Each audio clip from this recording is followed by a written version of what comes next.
In the book 1984 by George Orwell, he wrote of the sinister room 101, where the world's most terrible things were contained, and the room itself used as a torture device. And for episode 101, I'm going to be looking at a game that belongs in there.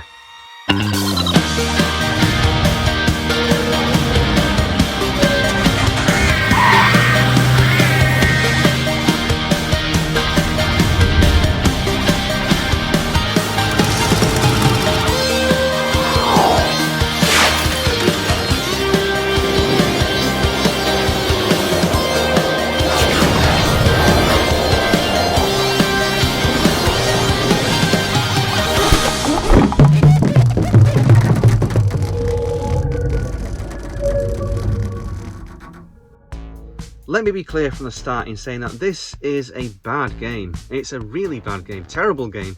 So bad, in fact, that a friend of mine, who will remain anonymous... no, hang on a second, no. It was Bernardo. It was Bernardo from Tabletop Island.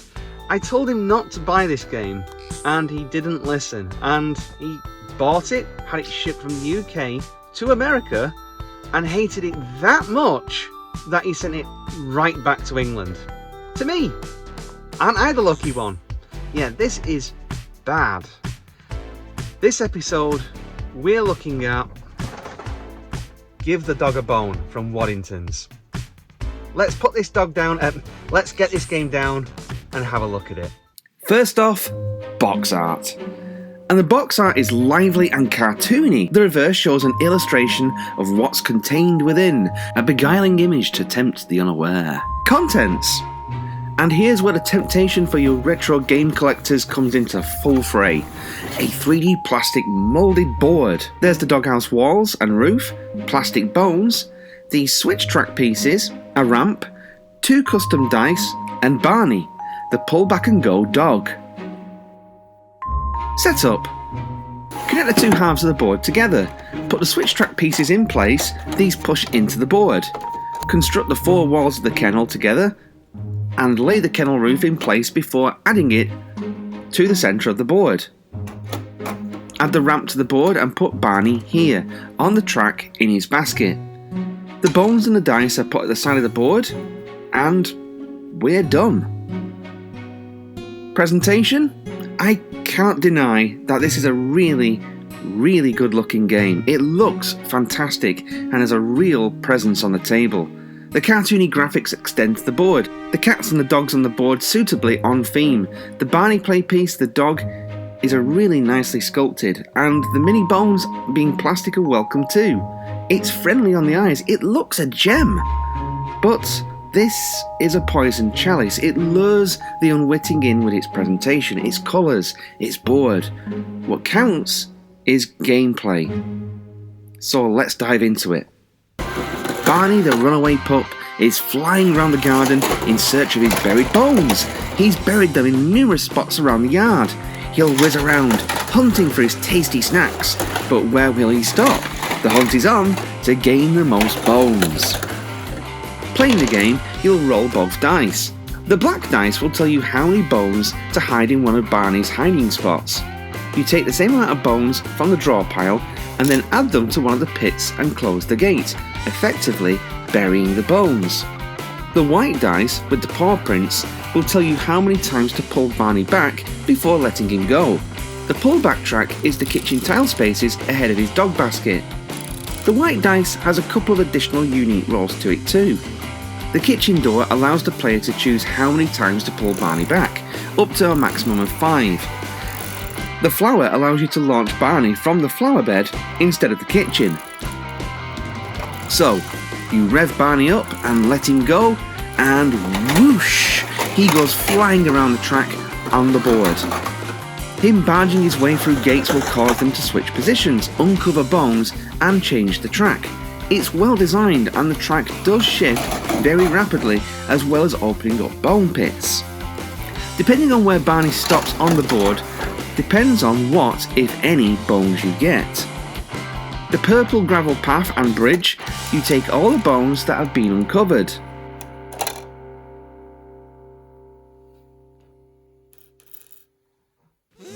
Max's patch, if Barney stops here, you'll forfeit 1 bone into Max's stash. These can accumulate over the course of a game. How to get them back is by stopping on Sasha's area, the pink area.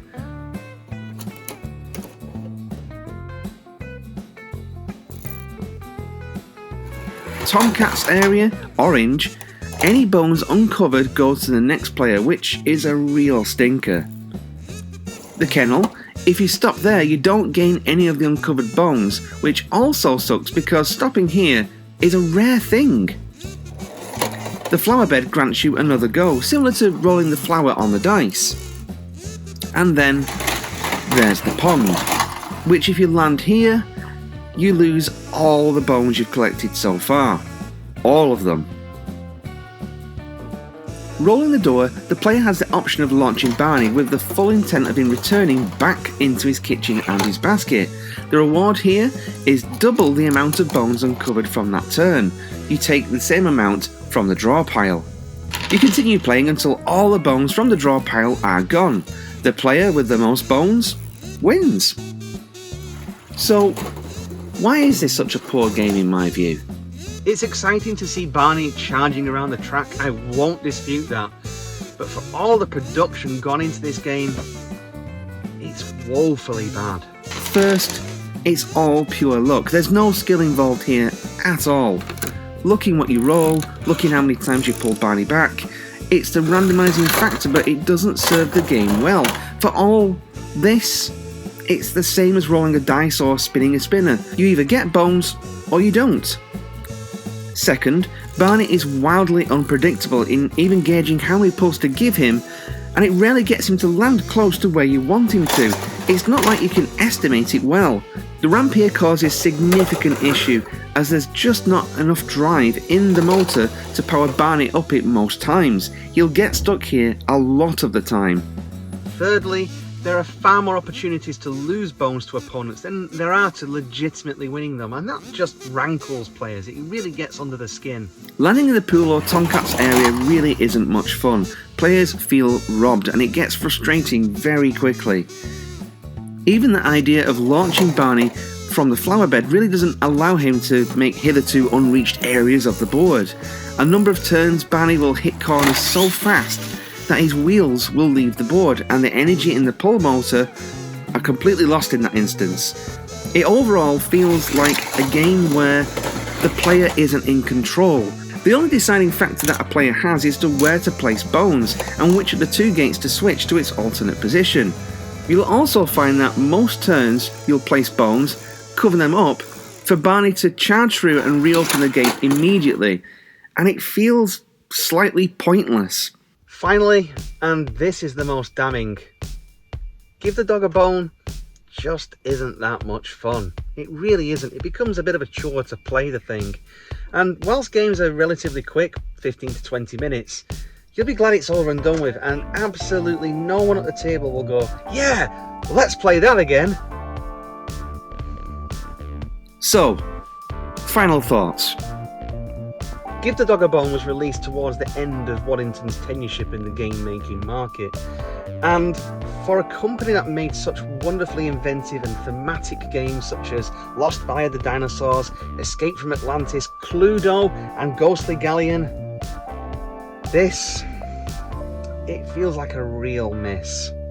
My brother received this game one Christmas, and I can assure you all now that it was seldom played with. Well, not in its intended way. Whipping Hot Wheel cars around the track, now that was fun. But as a game, it fails miserably. I have no fond memories of playing this as a kid, and playing it again, it's not improved my feelings on it. This review has been a long time coming, and really it's down to two things. Number one, I've actually been playing games that I enjoy. New games and games that I've picked up that I've been really enjoying playing, and hey, I've got to play games in order to be able to form an opinion on them and make reviews on them. Two, the absolute apathy I had to bringing this thing to the table to review it. It's not that I hate it, don't get me wrong. It's worse than that. I nothing this game. Yeah, it's one thing to be able to get angry about a game, and you can really spit venom and dissect a game because of the things you really dislike about it, but this is just a sad final whimper of a once great gaming company. It's frustrating, it's tedious, and ultimately the gameplay is just really poor. I've had more fun extracting another dog-related product from the underside of my boots. It's just not worth the shelf space. If you see this, walk on by. It's just not worth it. Well, with that out of the way, I'm looking forward to doing some really good reviews coming up. I've got a lot of games that I'm really excited to show you. As always, I'm Luke. Thanks again for watching, and I'll talk to you again soon. If you like what I'm doing here on Down from the Attic, why not consider subscribing? Comments are always welcome, and I'll see you in the next video.